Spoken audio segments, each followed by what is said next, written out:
Hi friends, welcome to my channel Hunger the Healthy Hunt. இன்னைக்கு நம்ம பார்க்க போற ரெசிபி டேஸ்டியான கிறிஸ்பியான நிலக்கடலை ஆனியன் பக்கோடா. இது எப்படி செய்யறதுன்னு இப்ப பார்க்கலாமா? இந்த டிஷ் செய்யறதுக்கு தேவையான பொருட்கள் என்னன்னு பார்க்கலாமா? 1 கப் கடலை மாவு, 1/2 கப் அரிசி மாவு, 1 கப் பொடிசா நறுக்கின வெங்காயம், 1 கப் நிலக்கடலை, 2 பச்சை மிளகாய் சின்ன சின்னதா நறுக்கினது, கொஞ்சம் கருவேப்பிலை சின்ன சின்னதா நறுக்கினது, கொத்தமல்லி பொடிசா நறுக்கினது.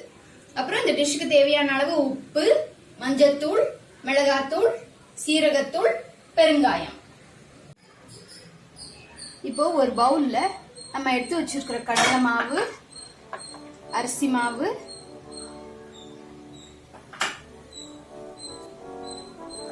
நறுக்கி வச்சிருக்கிற வெங்காயம், நிலக்கடலை, பச்சை மிளகாய், கருவேப்பிலை, கொத்தமல்லி, அப்புறம் இந்த டிஷ்ஷுக்கு தேவையான அளவு உப்பு 2 டீஸ்பூன் அளவுக்கு போட்டு, தேவைன்னா நீங்க இன்னும் கொஞ்சம் ஆட் பண்ணிக்கலாம்.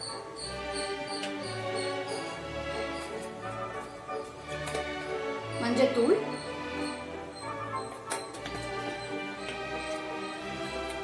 ஒரு டீஸ்பூன் மிளகாத்தூள்,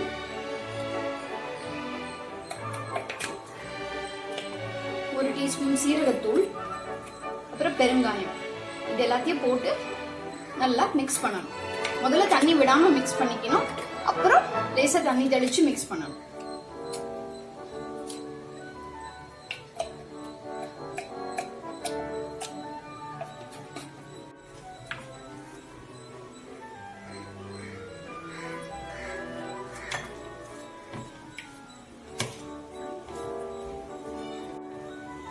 கொஞ்சம் கொஞ்சமா தண்ணி விட்டு பிசைஞ்சுக்கோங்க. ரொம்ப பஜ்ஜி மாவு மாதிரி தண்ணி ஆயிடக்கூடாது, கொஞ்சம் உதிரா இருக்கணும். அப்பதான் போட்டு எடுக்க கரெக்டா இருக்கும். ஆனா பைண்ட் ஆயிருக்கணும்.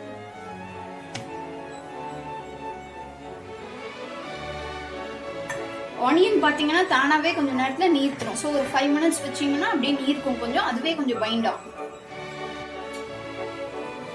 இந்த பதத்துல கலந்துக்கணும். இப்போ இதை வந்துட்டு நம்ம உதிர்த்து தான் போடணும்.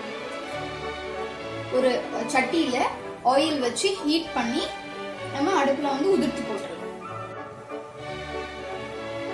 இப்போ ஆயில் ஹீட் ஆனதும் இந்த மாதிரி சின்ன சின்னதா உதிர்த்து போட்டுருவோம்.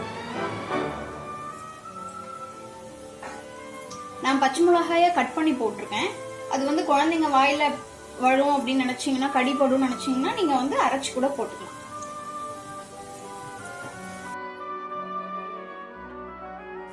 இதை வந்து மீடியம் லோ ஃப்ளேம்ல வச்சு எடுங்க. ஹை ஃப்ளேம்ல வச்சீங்கன்னா டக்குன்னு கருகிடும்.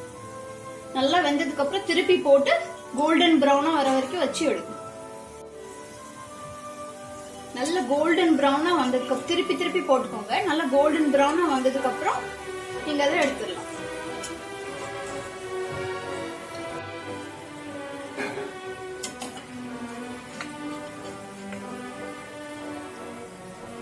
இப்ப நம்ம இந்த பக்கோடாவை எடுத்துடலாம்.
இப்ப நம்மளோட மொறுமொறுப்பான வேர்க்கடலை பக்கோடா ரெடி.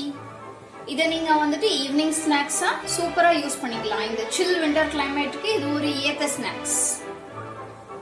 இந்த வீடியோ உங்களுக்கு பிடிச்சிருந்தா லைக் பண்ணுங்க, உங்க ஃப்ரெண்ட்ஸோட ஷேர் பண்ணுங்க. என்னோட சேனலை சப்ஸ்கிரைப் பண்ணி பெல் பட்டன் ஹிட் பண்ண மறக்காதீங்க. தேங்க்யூ.